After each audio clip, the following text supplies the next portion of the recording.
Students, आज हम class 7th का फर्स्ट चैप्टर करेंगे जिसका नाम है पादपों में पोषण, न्यूट्रिशन इन प्लांट्स।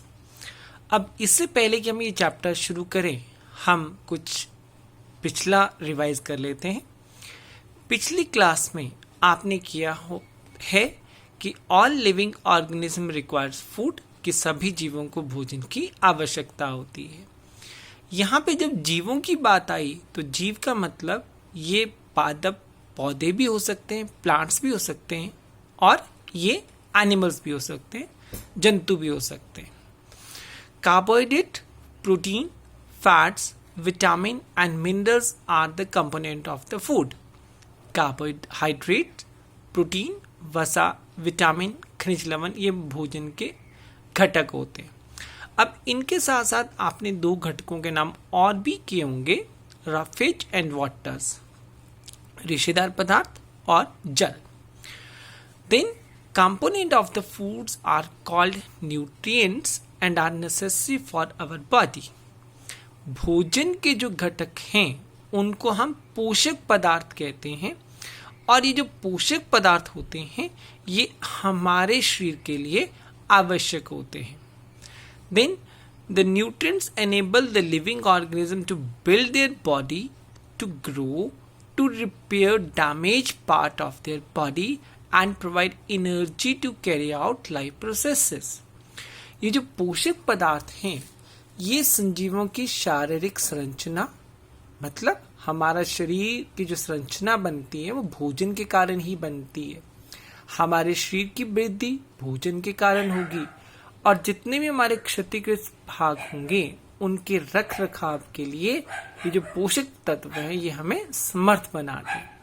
और यहाँ तक कि जो भी हमारे प्रतिदिन के जो क्रियाकलाप हैं उनको करने के लिए हमें ऊर्जा भी इन्हीं पोषक तत्वों से प्राप्त होती है। अब इसके बाद हम करने जा रहे हैं न्यूट्रिशन की पोषण होता क्या है। अब पोषण जैसे यहाँ पे वर्ड दिया है, आप सभी को पता है कि हम सभी लोग अपने जीवित रहने के लिए भोजन करते हैं और यही संजीवों के द्वारा जो भोजन ग्रहण करने एवं इसके उपयोग की विधि जो होती है इसको हम पोषण कहते हैं। तो अगर हम पोषण की परिभाषा करें, पोषण क्या होता है? संजीवों द्वारा भोजन ग्रहण करने एवं इसके उपयोग की विधि को पोषण कहते हैं। Nutrition is the mode of taking food by an organism and its utilisation by the body. अब यहां पर एक अक्षर दिया है by mode of taking food, भोजन ग्रहण करने।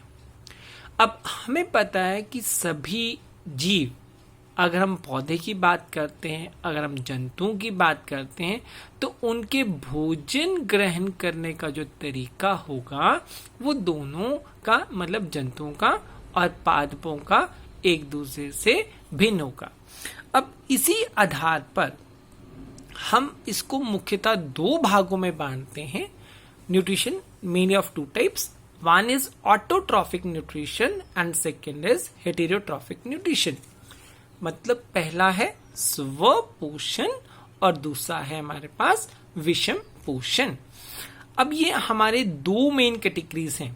अब इसके बाद हम इन दो मेन कैटेगरी को करने के बाद ये जो हेटेरोट्रॉफिक न्यूट्रिशन है इसके फिर हम आगे और डिवीजन करेंगे, इसके और आगे भाग करेंगे कि हेटेरोट्रॉफिक न्यूट्रिशन के अंदर कौन कौन से और हिस्से आते हैं।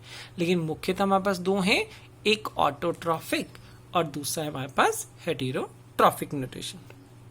चलो पहले करते हैं कि ऑटोट्रॉफिक क्या है। ऑटोट्रॉफिक न्यूट्रिशन, जैसे कि नाम बोल रहा है ऑटो, ऑटो का मतलब होता है ऑटोमेटिक, अपने आप। तो अब जैसे कि नाम बोल रहा है अपने आप, तो इसका मतलब the mode of nutrition in which organism make food themselves from simple substances. अब मतलब वो अपना भोजन खुद बनाते हैं।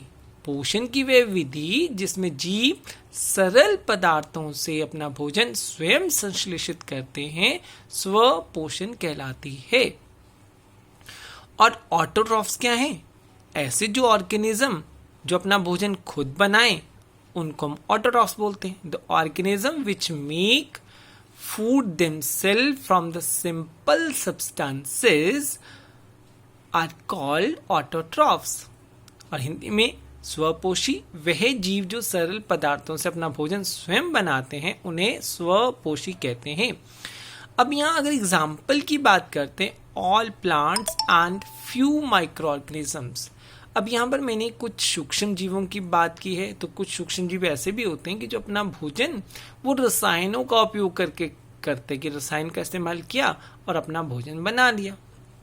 लेकिन हमारे सिलेबस में आपके लिए मुख्यतः क्या रहेगा? ऑल प्लांट्स, सभी प्रकार के पौधे। अब ये दो अलग अलग चीजें, ऑटोट्रॉफिक न्यूट्रिशन और ऑटोट्रॉफ्स, स्वपोषण और स्वपोषी। पोषी मतलब वह जीव, स्वपोषण मतलब वह विधि, तो दोनों में फर्क रहेगा। स्वपोषण क्या हो गया? वह विधि जिसमें जीव सरल पदार्थों से अपना भोजन स्वयं संश्लेषित करते हैं, और स्वपोषी क्या हुआ? वह जीव जो बनाते, वह जीव जो सरल पदार्थों से अपना भोजन स्वयं बनाते। अब दूसरे प्रकार का हमारे पास आ गया हेटेरोट्रॉफिक न्यूट्रिशन। अब ये जो न्यूट्रिशन होगा इसमें क्या है? The mode of nutrition in which organism depend upon the other organism for their food is called heterotrophic nutrition.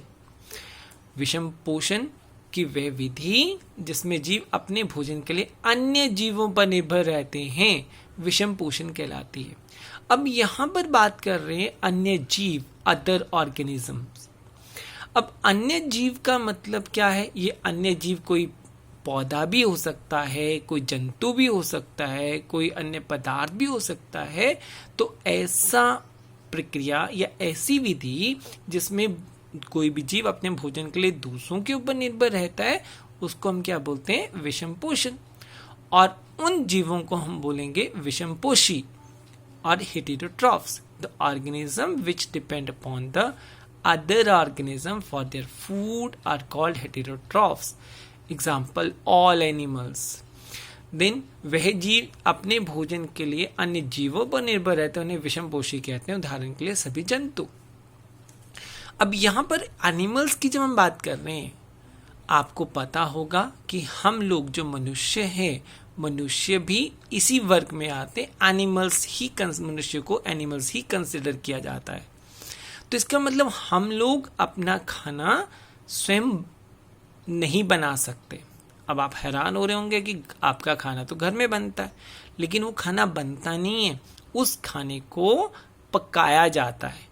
क्योंकि अगर हमने घर में दाल चावल कुछ भी बनाना है तो दाल चावल हम कहाँ से प्राप्त करेंगे? आपके घर में वो बाजार से आएगा। बाजार में कहाँ से आएगा? वो आएगा पौधों से। तो इसका मतलब हम लोग जितने भी हैं अपने भोजन के लिए दूसरे जीवों पर निर्भर रहते हैं। हो सकता है आप लोग केवल ऐसे लोग हों जो कि पौधों के द्वारा दिए गए पदार्थों को खाते हों, लेकिन कई लोग ऐसे भी होंगे जो मीट वगैरह भी खाते होंगे या अंडे वगैरह भी खाते होंगे। इसका मतलब चाहे कुछ भी हो, चाहे वो मीट खाता हो, चाहे वो पौधों के ऊपर दाल सब्जी खाता हो, वो सभी के सभी किस वर्ग में आएंगे? वो आएंगे हेटेरोट्रॉफ्स के अंदर। अब ये जितना भी हमने किया उसके आधार पे आपके लिए होमवर्क रहेगा। आपको पहले इनकी परिभाषा लिखनी है और लास्ट में क्वेश्चन है कि why the plants are known as autotrophs. पौधों को स्वपोषी क्यों कहा जाता है? आपको जो भी समझ आता है इस स्लाइड्स के अकॉर्डिंग आपने इनकी परिभाषाएं अपनी कॉपी पे साफ साफ लिखना है। धन्यवाद।